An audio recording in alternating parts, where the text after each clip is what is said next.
నిన్న విడుదలైంది కదా, అది ఈరోజు కూడా ఈ 2 రోజులు. నిన్న మొదటి రోజు కలెక్షన్స్ వాళ్ళు ఊహించిన దానికంటే కొంచెం అటు ఇటుగా వచ్చాయి. అదే సమయంలో ధురంధర్ 2 అనేది ఒక పెద్ద పోటీ, వాళ్ళకు 100 కోట్లు వాళ్ళు వసూలు చేసుకుపోయేసరికి వీళ్లకు 39-40 కోట్లు అవే వచ్చాయని ఆ లెక్కలు వాళ్ళు చూసుకుంటారు. కానీ ఒకటైతే కనిపిస్తుంది, సినిమాలో దర్శకుడు ఎలా ఉన్నా పవన్ కళ్యాణ్ ఆయన ఫ్యాన్స్ని అలరించే విషయాలు, ఆయన తన స్టామినాతో ఆ సినిమా నిలబెట్టడం తప్ప ఇంకెవరన్నా ఈ రోజుల్లో ఈ సినిమా ఇలాంటి సినిమాలతో ఇంకా నెట్టుకొచ్చే పరిస్థితి లేదు. కేవలం స్టార్ ఇమేజ్తో సినిమాలు తీయటం అనే దానికి చివరి ఆఖరి ఐకాన్గా పవన్ కళ్యాణ్ ఉంటారు. ఎందుకంటే ఎంత పెద్ద బాహుబలులు అయినా సరే అనేక ఎలిమెంట్స్ పెట్టి టెక్నాలజీ పెట్టి వాటి కోసం మల్టిపుల్ ఎఫెక్ట్స్ పెట్టి ఇవన్నీ చేస్తే తప్ప ఆడని రోజుల్లో కూడా పవన్ కళ్యాణ్ ఇమేజ్, ఆయనకు సంబంధించినటువంటి గ్లామర్, ఆయన స్టైల్, వాటి మీద ఆధారపడి ఈ సినిమా తీసుకొచ్చారు. కాబట్టి ఇక్కడ మేజర్ పాయింట్ క్రౌడ్ పుల్లర్, లేకపోతే 2 రోజుల్లో ఇవన్నీ రావడానికి కారణమైంది పవన్ కళ్యాణ్ యొక్క పర్సనల్ వ్యక్తిగత స్టామినా, గ్లామర్ అనేది చాలా క్లియర్గా ఎస్టాబ్లిష్ అవుతుంది. అదే సమయంలో ఈ మెసేజ్ కూడా ఉంది.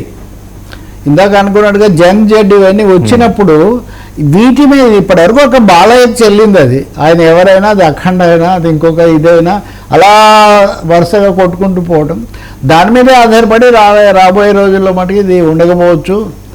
కాబట్టి రీమౌల్డ్ చేసుకోవాల్సిన అవసరం ఉంది. Pawan Kalyan should remould himself, both his films content and also style అనేది మటుకు అభిమానులు చెప్తున్నారు. ఇంకా చాలా కామెంట్స్ చేశారు, కానీ ఆ సినిమా రన్ ఇంకా చాలా ఉంది కాబట్టి we should wait for some time. Collection వైజ్గా చూస్తే మటుకు మొదటి 2 రోజులు నాట్ వెరీ డిసప్పాయింటింగ్, పర్లేదు, ఏదో నిలబెట్టి అదే ఆయన స్టామినా అనేది కనిపిస్తుంది మనకు. ఇంకా 3వ విషయం ఏమంటే, ఎందుకు చేస్తున్నారు? 4 సినిమాలు చేసేంతవరకు దేశంలో కొత్త చరిత్ర సృష్టించారు కదా. ఒక ఉప ముఖ్యమంత్రిగా ఉండి సినిమాలు విడుదల కావటం అనేది ఆయన చాలా క్లియర్గా చెప్పింది. ఎన్నికలకు ముందే నేను నిర్మాతల దగ్గర అడ్వాన్సులు తీసుకున్నాను, వాటితో నేను పార్టీ నడిపిస్తున్నాను. సో ఎన్ని పనులు, బాధ్యతలు, సమస్యలు, విమర్శలు ఉన్నా కానీ తను తీసుకున్న దాన్ని న్యాయం చేయాలి, వాళ్ళకి ఇచ్చిన మాట నిలబెట్టుకోవాలి అని. నిన్న హరీష్ శంకర్ ప్రమోషన్ ఇది మాట్లాడాడు, ఏమనాలి, సక్సెస్ మీట్లు జరిపారు. కానీ ఒక మాట చెప్పారు, అడ్వాన్స్గా ఇచ్చిన డబ్బులు కాక ₹1 కూడా ఆయన తీసుకోలేదు అని.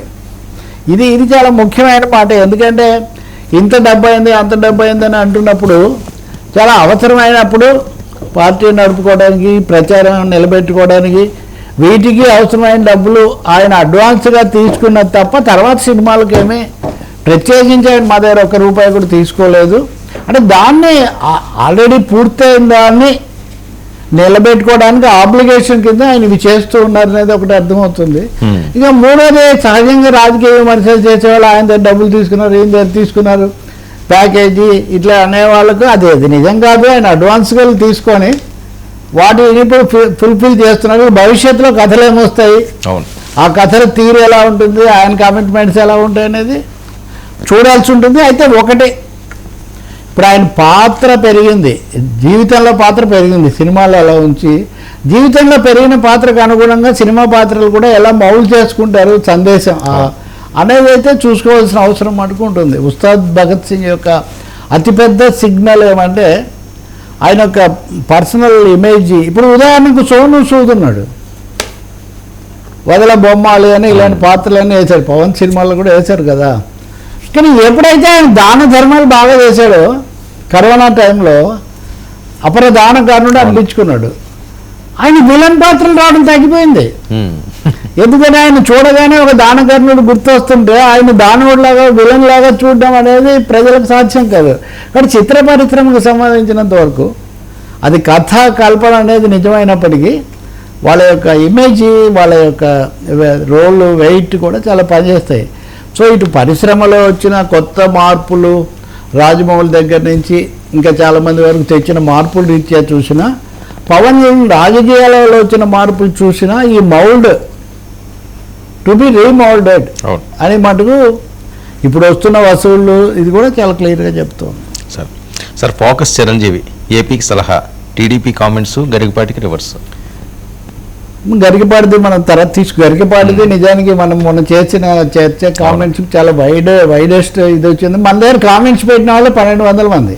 అవును, 1200 మంది అంత ఆగ్రహంగా ఉన్నారు. దాంట్లోకి వెళ్ళే ముందు నిన్న చిరంజీవి నేను అన్నా నిన్న దాన్ని పరాభవనామ అక్కడ అదేదో కానీ చిరాభవనామ సంవత్సరం అన్నట్టుగా అనిపించింది. నేను ఏదో 99 టీవీలో ఆయన వచ్చి పాల్గొనటం, అందరికీ అవార్డులు ఇవ్వటం, గరికపట్టలేదు తర్వాత ఇవన్నీ చేయటం.